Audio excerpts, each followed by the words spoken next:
আমাদের আল্লামার মৃত্যু কি স্বাভাবিক হয়েছে নাকি এটা পরিকল্পিত মেডিকেল কিলিং ছিল?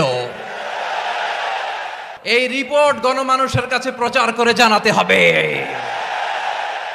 এই দাবির সাথে কি সবাই আপনারা একমত? কারা কারা একমত হাত তুলে দেখান। হযরতুল আল্লাম শহীদ মরহুম আল্লামা দেলওয়ার হোসেন সাঈদী রাহিমাহুল্লাহ, ওনার স্মৃতি বিজড়িত আজকের এই ঐতিহাসিক প্যারেড ময়দানের তাফসিরুল কোরআনের প্রোগ্রামে সব আছে। স্টেজ আছে, শ্রোতা আছে, প্যান্ডেল আছে, মিডিয়া কাভারেজ আছে, কিন্তু আমাদের কলিজার টুকরাটা আমাদের মাঝে নাই। আজকের এই প্রোগ্রামে আলোচক হয়ে এই চেয়ারে আমি না বসে ওই শ্রোতাদের কাতারে বসে যদি আমাদের আল্লামার নুরানি চেহারার দিকে তাকিয়ে ওয়াজ শুনতে পারতাম, আমাদের হৃদয়টা ঠান্ডা হয়ে যেত, আমাদের তৃষ্ণার্ত হৃদয় শান্ত হতো। সব আজকে আছে, কি যেন নাই, ঠিক কিনা বলেন? আল্লাহ তাআলা প্রতি 100 বছরে একজন মুজাদ্দিদ পাঠায়, প্রতি 100 বছরে একজন মুজাদ্দিদ, যিনি সমাজকে সংস্কার করেন। আল্লামা দেলওয়ার হোসেন সাঈদী রাহিমাহুল্লাহ ছিলেন তেমন একজন মুজাদ্দিদ। চিৎকার করে বলেন ঠিক কিনা? উনি শিরক বিদআতের আস্তানাকে তছনছ করে দিয়েছেন, তাওহীদের বাণীকে সমুন্নত করেছেন, গণমানুষের কাছে তাফসিরুল কোরআনকে জনপ্রিয় করেছেন। আজীবন আজীবন তিনি ইসলামকে বিজয়ী শক্তি হিসেবে দেখার স্বপ্ন দেখতেন। এত প্রাঞ্জল ভাষা, এত চমৎকার আধুনিক প্রেজেন্টেশন, গণমানুষের কাছে কোরআনের তাফসিরকে এভাবে জনপ্রিয় করে তোলার মতো ব্যক্তিত্ব আল্লামা সাঈদী ছাড়া দ্বিতীয় কেউ এই বাংলার ভূখণ্ডে নাই। এই যে তাফসিরুল কোরআন, এই যে টার্মিনোলজি, এই টার্মটাই উনি আসলে জনপ্রিয় করেছেন। আমরা আগে জানতাম না যে এভাবে তাফসির করা যায়, এভাবে scientific indications of the Holi কোরআনকে মানুষের কাছে পেশ করা যায়, এভাবে এত জীবন ঘনিষ্ঠ করে, এত ইন্টারেক্টিভ করে কোরআনের কথাগুলো মানুষের কাছে উপস্থাপন করা যায়। উনি অন্যায়ের বিরুদ্ধে সবসময় সোচ্চার ছিলেন, প্রতিবাদী কণ্ঠস্বর ছিলেন। ওনার আলোচনা শুনলে দেহের রক্ত টকবক করে ফুটতে থাকতো। আল্লাহু আকবার, আল্লাহু আকবার, আল্লাহু আকবার। He was a strong mouthpiece of Islamic revivalism. Islamic জাগরণের স্ট্রং মাউথপিস ছিলেন আল্লামা সাঈদী রাহিমাহুল্লাহ। অনেক দোয়া পেয়েছেন, আমরা পড়েছি, এমন জীবন তুমি করিবে গঠন, মরণে হাসিবে তুমি, কাঁদিবে ভুবন। গোটা বিশ্বকে তিনি কাঁদিয়েছেন।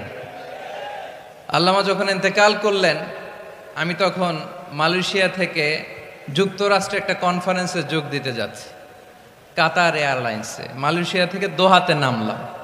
দোহায় যখন আমার ট্রানজিট, তখন শুনতে পেলাম যে আল্লামা বিদায় নিয়েছেন। সোশ্যাল মিডিয়ায় শুনে বিশ্বাস করতে পারলাম না। মুহূর্তের মধ্যেই মাসুদ সাঈদী ভাইকে মেসেজ করলাম, উনি কোনো উত্তর দিতে পারলেন না।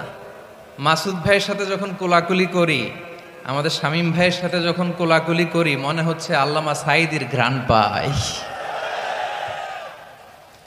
শরীরটা লিটারালি কাঁপছিল, নিজেকে মানাতে পারছিলাম না, বিশ্বাস করতে পারছিলাম যে আসলে আল্লামা বিদায় নিয়েছেন। ইন দ্য মিন টাইম আমার সেকেন্ড ফ্লাইট দোহা টু নিউ ইয়র্ক, 12 ঘন্টার ফ্লাইটে উঠলাম, ইন্টারনেট থেকে বিচ্ছিন্ন হলাম। নামার পরে শুনলাম আল্লাহু আকবার, যেখানে ওনাকে কবরস্থ করার কথা ছিল সেখানেও কবর দিতে দেয়া হয় নাই। ছবিগুলো দেখতে লাগলাম, হাসিমাখা মুখ, হাসিমাখা নিথর দেহটা, মরণে হাসিবে তুমি, কাঁদিবে ভুবন। From east to west, from north to south, the entire globe, গোটা বিশ্ব ওনার জন্য কেঁদেছে, গোটা বিশ্ব কেঁদেছে। কাবার গিলাফ ধরে ধরে মানুষ চিৎকার করেছে। এর চেয়ে শ্রেষ্ঠ মৃত্যুকার হতে পারে? আমাদের আল্লামার আর কি পাওয়ার ছিল বলেন? আর কি পাওয়ার ছিল? কুল্লু নাফসিন যায়িকাতুল মাউত, যারাই দুনিয়াতে আসবে তারা ইন্তেকাল করবে, এটা আমরা মেনে নেই।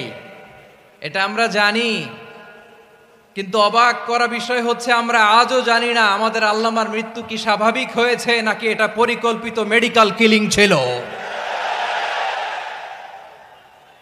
এটা যে পরিকল্পিত মেডিকেল কিলিং ছিল এটা ধারণা করার পেছনে অনেক কারণ আছে। তিনি আধিপত্যবাদের বিরুদ্ধে সোচ্চার ছিলেন, ফ্যাসিবাদের বিরুদ্ধে সোচ্চার ছিলেন, রাজনৈতিক প্রতিহিংসার শিকার ছিলেন। এজন্য এটা মেডিকেল কিলিং হতে পারে এ ধারণা আমরা করতেই পারি। আওয়াজ করে বলেন ঠিক কি না? যেই সময়টা আমরা কাটাচ্ছি এত সুন্দর সময় বাংলাদেশ আর পাবে না। আমাদের জন্মের পর থেকে এরকম চমৎকার সময় আমরা পাই নাই। এটাই আসল সময়। আমরা ইন্টারিম গভর্নমেন্টের কাছে দাবি জানাই, উচ্চতর তদন্ত কমিটি করে এটা কি হত্যাকাণ্ড ছিল নাকি স্বাভাবিক মৃত্যু ছিল এই রিপোর্ট গণমানুষের কাছে প্রচার করে জানাতে হবে। এই দাবির সাথে কি সবাই আপনারা একমত? কারা কারা একমত হাত তুলে দেখান।